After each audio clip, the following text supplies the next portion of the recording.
Closer.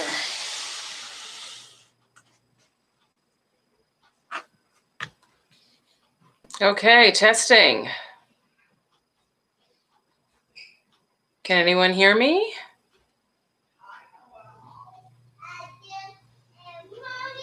Couple people on. Let me just give it a chance to see. Let people join in. And then we will get started. Pulling up the list now of questions. Let me just say.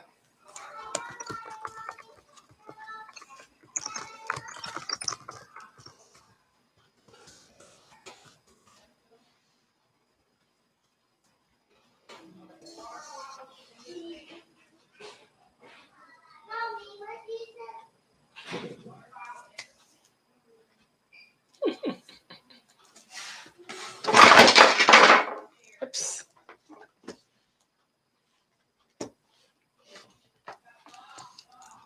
Okay. All right, we're just giving a chance for people to join in, and then we'll get started here shortly. I'm just pulling up the list of questions that came in advance.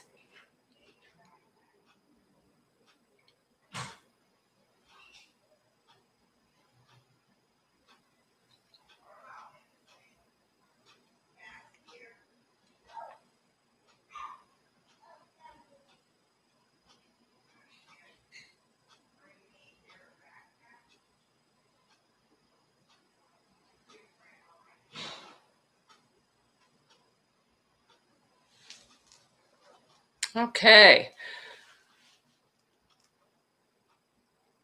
All righty. It is 9:03 California time. I've seen we've had a couple people join here. Folks are joining in. Let me know you've arrived. Say hi. I'm a little pink today. I have no idea what's going on with my camera coloring, but at any rate, thanks for joining.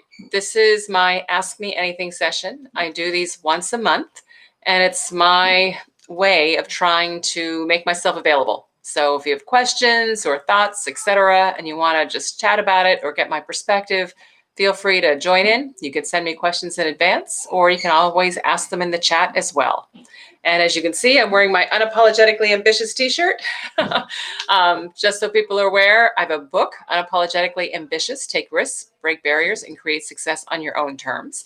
And these t-shirts are available on Shellye.com. And the majority of the proceeds go towards getting books in the hands of college students from challenged backgrounds, historically Black colleges and universities, as well as others with high numbers of Pell Grant students. All right, let's just dive in then. Let me talk about the first set of questions that I've gotten. And if you have others, feel free to put them in the chat and we can join in the conversation. Okay, the first one. Shellye, thanks so much for sharing your wisdom in this book.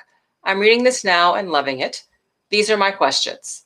1, in the chapter, Prepare for Opportunity to Appear, you talk about preparing for success by having goals and building skill sets to achieve those goals.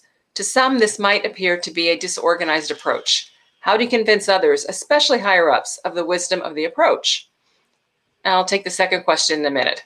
So, I actually haven't had trouble convincing people that that makes sense, because most of the time, the skills and experiences you're building are making you a better employee, bringing more capabilities, etc. So when you talk about it being disorganized, as long as you're focused on building skill sets and capabilities towards a goal, whether it's in your profession, your industry, right, or just capabilities, then I've never actually found it to be a problem where people felt that I was disorganized in that approach. Now, the key is to think about what it is that you need. You know, as an example, in the book, I talk about this too. It became very clear to me when I started my career, because I wanted to be an executive. I wanted to be a CEO. And I looked around, and all of the executives were really good speakers, public speakers. They could get in front of people, and even without preparation, without notes, talk eloquently, make sense, communicate clearly, and look so calm and confident. And frankly, when I started out in my career, I wasn't any of those things, not at all. I was, as a matter of fact, probably just the opposite. So what did I do? I said, all right, I've got to figure out how to build the skills of improving my ability to speak and to speak in front of groups and build that confidence. So I did. I joined Toastmasters, and every opportunity I had to practice, I would raise my hand to present, to talk, because like many skills, it takes practice. You can read a lot about different topics, but until you actually start to test them out, to use them in practice, right? Then you actually start to develop the capability. So I don't think that's a problem. Do your self-assessment, figure out what areas that you want to be stronger in based on what it is you're trying to achieve, and then go after it. Okay, next question. You talk about relatedness in your book. How can one strengthen this quality? Yeah, relatedness. That's a good one, because that was one that was actually a challenge for me. Relatedness really ties to, hold on a minute, allergies. Relatedness really ties to a sense of belonging. Do you feel that you actually can relate and have relationships with people around you? And the best way to create relatedness is actually through different groups, whether it's a formal organization or an informal organization. So I developed my relatedness piece by doing actually both. So one was getting engaged in some professional organizations where I felt that the people that were in it were people that I wanted to know and felt had shared values and outlooks, etc. And I also worked to create my own. I call my network my village, right? I started, when I moved to California, a gourmet dinner club to create my own group that combined a lot of things that I was interested in. I love to cook, I like to entertain, I like people, so I pulled it all together. So in terms of creating it, you can either join, and by the way, it doesn't have to be professional. This can be a nonprofit organization that you feel that you have a lot in common with. It can be with part of your religious beliefs. It can be in your community or your neighborhood. There's a lot of different cross sections of groups and people that you can connect with. But the best way to build that relatedness piece is actually to get involved in something. So either join something that already exists or create your own if you don't find a group that exists that actually meets your interests and needs. Next question. Should we accept a lower position when we change our career? All right, now this is an interesting one. Of course, it depends. So let me talk about situations. If you are trying to, it said change career. If you're actually trying to change industry, then not necessarily, right? Because the skills that you've built, if you're in, I'm gonna make it up. Let's say you're currently working in the, publishing industry. And what you're doing is digital media for publishing organizations. Well, if you wanted to continue to do digital media related items, you could move to a different industry and not necessarily have to take a demotion to be able to do that, because the skills you have transfer. Absolutely. Now, if you're trying to change your career, today you do digital marketing and tomorrow you want to do, program management, I'm making it up, then you might need to step back because the skill sets aren't necessarily directly related. So it really depends on what you're trying to do. But your first objective should be to try to see if you're changing something dramatically, either at least a lateral, if not being able to move up. Maybe you're working for a larger company, you go to a smaller company, you can take a bigger role. So it really just depends on how your skills transfer and how the value is perceived. Let me get a glass of water. Here we go. All right. Okay, better. Let's go to the next one. In your chapter entitled, Tell People What You Want, you write about a key paradox that women face. Women are told simultaneously to ask for what we want and to stop pushing. Very true. Meanwhile, we are hard-pressed to get constructive feedback on how to become that ideal, assertive, yet gentle employee. I agree with you when you write that the reality that women don't ask for what they want is much more complex. As a leadership coach for early career women, I would love to hear you talk more about this paradox. Can you share any advice to early career women on how they can become more visible and ask for the necessary informal feedback they need as they manage the tensions of this paradox? Goodness. What are some recommended key talking points that an early career woman might present to make her case and broadcast her intentions about what she wants in a skip level interview, like you did in chapter 24? Okay, so yes, the whole point about asking for what you want, what I found is it's not necessarily what you're asking for, it's how. And true, women, we have a fine line that we walk to determine whether or not we are viewed as overly aggressive, right? Or just ambitious, or not at all. And it's a tough thing to manage. So what I've found is I've tried to actually try to get people to support what it is I want to do by asking for help. I don't come at people in terms of in your face, oh, one day I want to be CEO, so get in line, right? It's not that unapologetic in your face approach, but what it is just communicating clearly and sharing and then asking for perspective. So for instance, in a skip level interview, it's sharing, who knows, one day I'd like to be a vice president. And here are the things that I'm doing to work towards that. Do you think that is a realistic goal? All right, why do you ask the question? Because, by the way, that's risky, right? What happens if they say no? Well, typically, if you're talking about an aspiration, that's another step, right, above you or two steps above you. It's fair to have an aspiration. And the fact that you ask their opinion now actually makes them part of the process. Because one of two things will happen. Either they'll say, yes, I do think that's possible, and great. Then you get to follow up to say, based upon what you've seen of my performance, interactions, blah, blah, blah, blah, blah, what areas do you think I need to further demonstrate to be able to compete for that kind of role? Now you get a chance to get input and feedback that will help you with your own plan, right, and personal development. The other thing that happens, which is really nuanced, is by them sharing with you what they think you need to do, you can actually turn that slowly into a mentoring or supporter by coming back to them and sharing what the result is. Meaning, let's say they told you 3 things you need to go do. Great. You then go start working on those 3 things.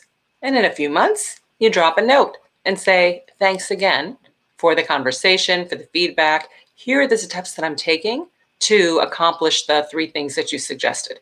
And you just share it. Now what you've done is you've actually closed the loop with this person to say, hey, listen, I'm listening to you, I'm working on it, and I'm letting you know. They'll typically respond back, something great, good, whatever. But what that does is it now creates a tie where they're going to start paying attention to how you're doing and the overall progress. So I find that by asking people for their opinion, even though it makes you vulnerable, it actually can help make them part of your supporters in a way to help you get there. And you get clarity on what it is that you need to do. Now, what happens if they say, oh, that's really a stretch. I just don't see that in your future, right? That could happen. But you know what? That's okay. It's okay because when they say that, it gives you the chance to say, really? Why not? And it is the answer to the why not that gives you the roadmap of what you need to do to go improve your odds, improve your ability to compete in time. So there's actually no loss here for asking that very vulnerable question of, here's what I want to do. So you put it out there and then get their opinion. So much better than just walking in to say, here's what I plan to do, and then having a conversation, because now you haven't engaged them in it at all. So that's how I've done it throughout my career.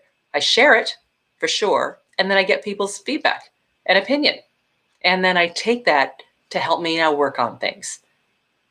Now, the second part of the question was, How do you get feedback? And, it's interesting because in general, and this isn't just a male, female, or minority, majority issue, most people don't like giving other people feedback. All right. They don't like doing it. And now when I say feedback, I'm talking about the constructive feedback because it's uncomfortable. It just doesn't feel good. It's like, okay, I'm going to tell you areas you need to work on, and you might take this the wrong way, and then you're going to be upset with me. I mean, there's all these things that go through people's minds. So as a result, most people actually don't do a really good job of giving feedback. They don't like to do it. So therefore, it might be softened. They might hint at issues versus being more direct. And if you're not listening hard enough, you may actually miss it. So both of those are lose-lose. It's a lose for you and it's lose for them because they're not able to help you move forward. So one of the things that you can do is try to make it easier. If you sense that the person who's giving you feedback is not comfortable doing it.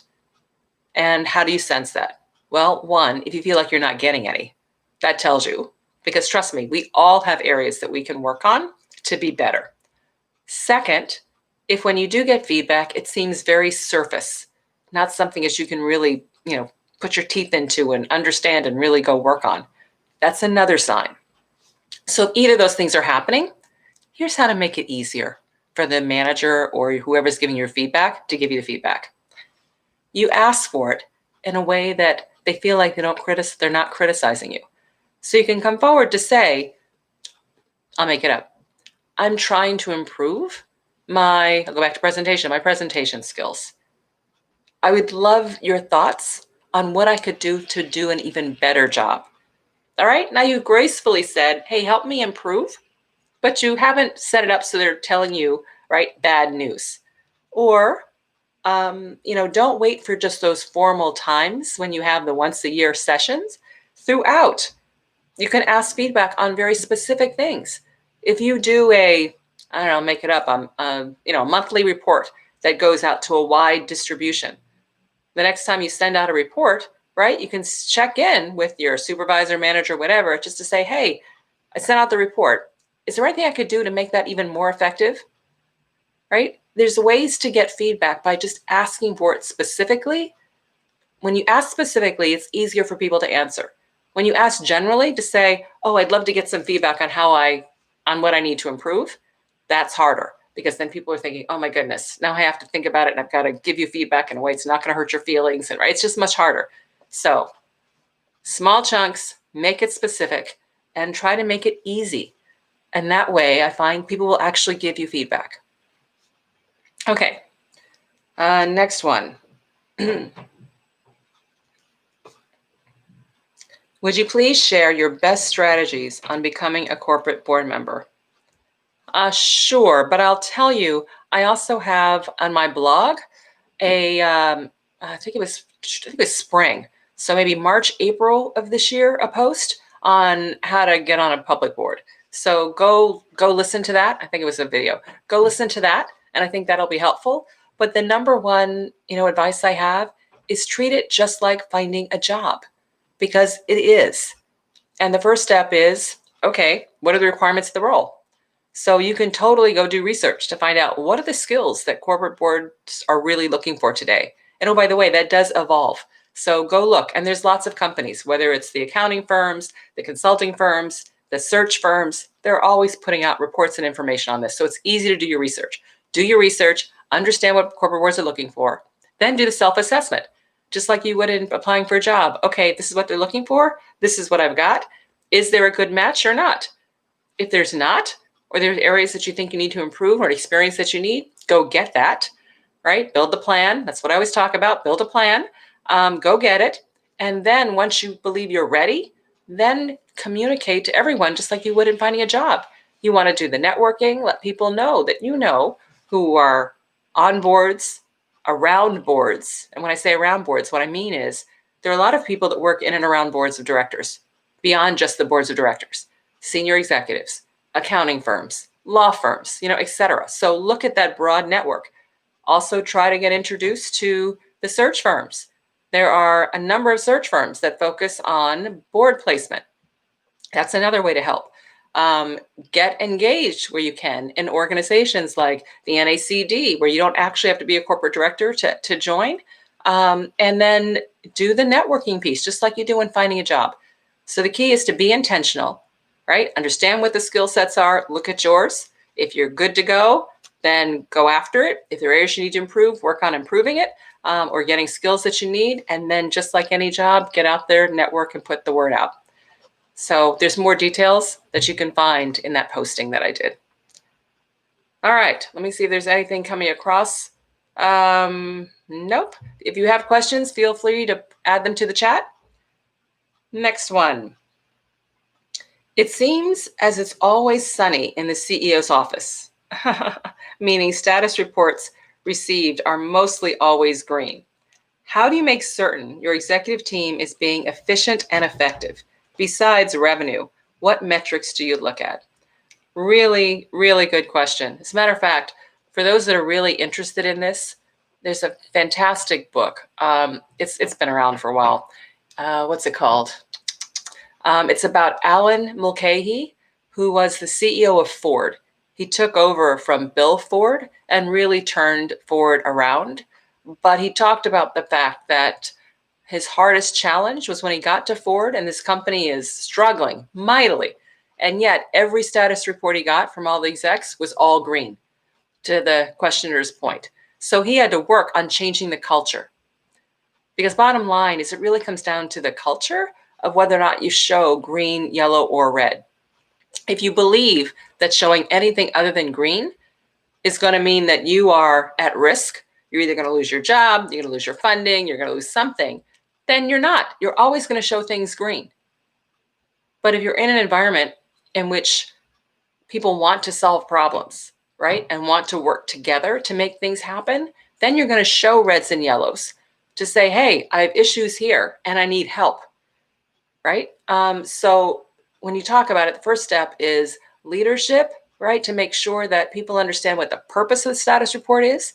It's not an evaluation in terms of your report card. It really is the status of the company. So that's one.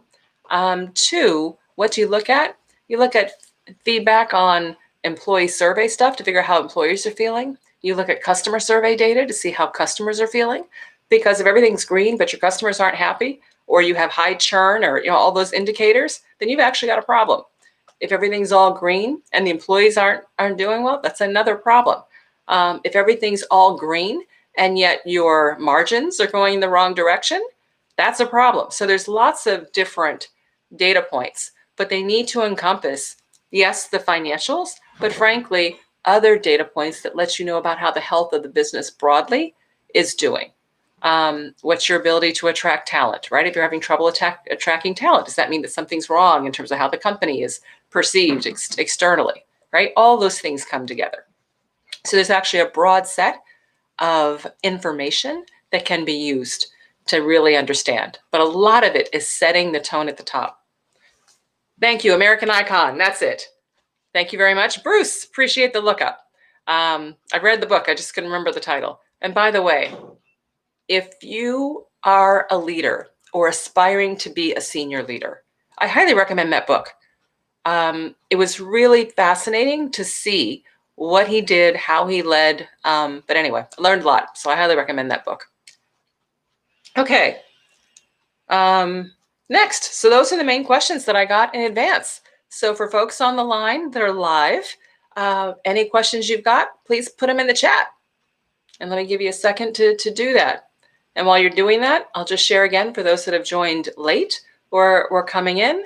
Shellye Archambeau, author of Unapologetically Ambitious, Take Risks, Break Barriers, and Create Success on Your Own Terms. And if you're interested, there are t-shirts like the one I'm wearing, as well as mugs on shellye.com, SHELLYE.com. And proceeds go to getting books in the hands of challenged students at HBCUs and or Pell Grant students at other universities and colleges. That's where the majority of the proceeds go. So would appreciate your support, and you get a fun t-shirt. All right, anything else come through? No, it doesn't look like it today. All right, well, listen, thanks very much for tuning in. I'll be on YouTube Live again next month. Happy to answer any questions or thoughts you have, and the recordings will be posted. Thanks very much, everybody. Appreciate your taking time this morning. Have a great day.